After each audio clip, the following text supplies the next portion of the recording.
I study creatures living deep in the sea. And when I take the sub, my kitty usually goes with me.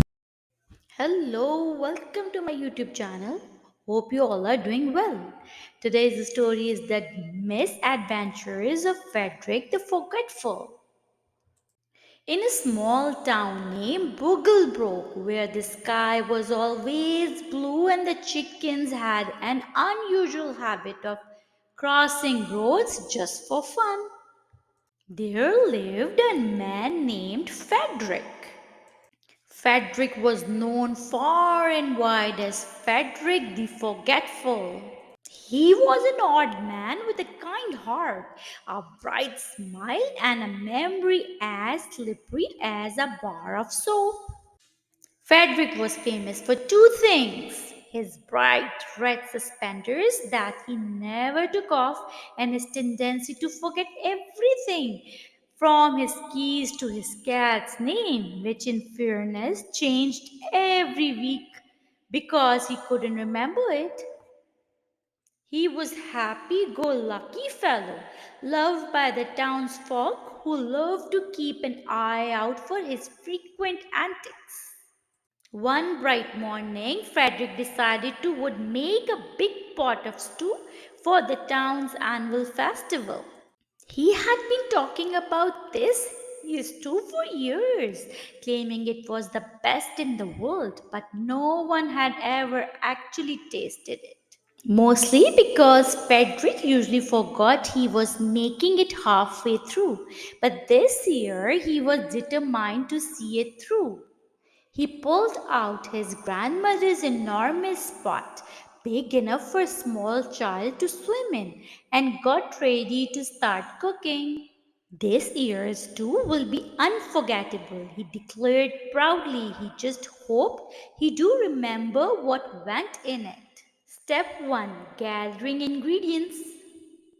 Frederick had a list which he promptly lost, so he decided to remember the ingredients by using his fingers.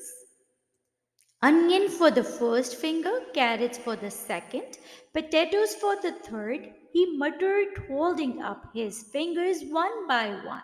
By the time he got to the fourth finger, he forgot the first two ingredients, but decided it didn't matter. Whatever it was, I'm sure it's in the fridge, he reasoned. He headed to the market where his misadventures began. At the market. This was the local market near to his house, just 5 minutes away. First, he went to buy onions, which he knew he had need for sure. But as soon as he reached the onion stall, he forgot why he was there. Onions? Why would I need onions? He remembered, scratching his head. Instead, he bought a watermelon. Next, he passed by carrots but remembered he needed something orange. However, he was distracted by the bright orange of a rubber duck someone had dropped, and somehow that ended up in his basket too. By the time he finished shopping, Frederick had a watermelon, three rubber ducks, two left shoes. They were on sale, a bundle of lettuce. He thought it was something else, and a small potted cactus that he swore was probably a spice. Making the stew. Back at home, Frederick proudly emptied his basket onto the counter, completely forgetting that half of it wasn't food. He filled the pot with water, toasted in the cactus, extra flavor, he said, and dropped it in the rubber ducks, thinking they were potatoes. He even managed to forget he had bought a watermelon and set it on a chair, where it rolled off and bounced across the kitchen. Frederick had heard that a stew needed to simmer, so he lit the stove and went off to find some seasoning. In his search, he got sidetracked by an interesting beetle climbing his kitchen wall, which he watched for nearly an hour. When he finally returned, he found that the pot had boiled over and rubber ducks were bobbing in the strained greenish soup. But Frederick was undeterred. Looks about right, he explained, Stirring the concoction with great enthusiasm, he sniffed it and wrinkled his nose. Could use some spice. Adding flavor, he rummaged through his spices cabinet and pulled out a jar of what he thought was pepper, but was actually powdered sugar. Perfect, he said, dumping half the jar in. Next, he added a splash of vinegar, a spoonful of honey, and a few sprigs of parsley, none of which were on his list, but all of which looked important. Satisfied, he went to grab a taste but got distracted by the doorbell. It was Mrs. Tilly, his neighbor, who had come by to remind him about the festival in an hour. Oh, the festival? Fredrick explained. Thank you, Mrs. Tilly. Would you like to taste my stew? Mrs. Tilly, blast her heart, agreed. She took a ladle, dipped it in, and tasted a spoonful. Her eyes widened and she sputtered.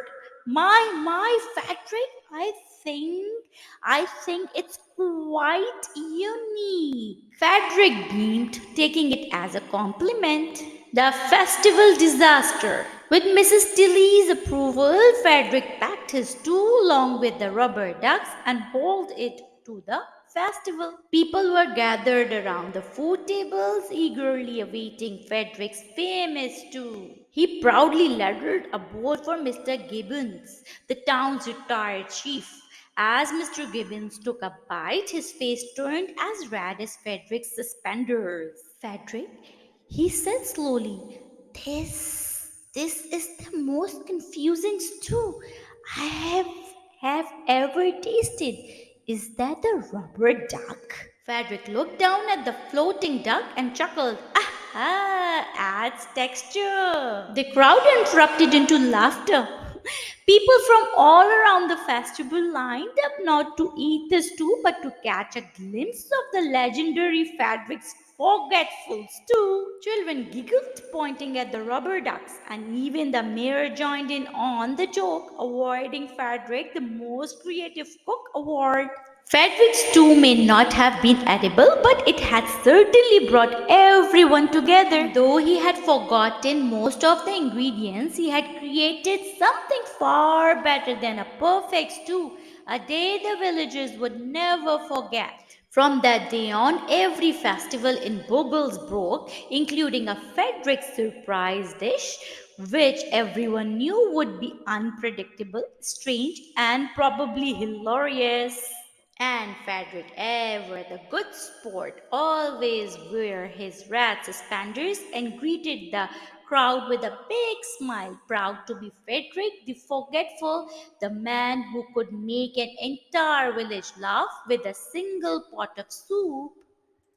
This story of Frederick and his two is ended here, but if you want to hear more stories like this, please like, subscribe, and follow the channel.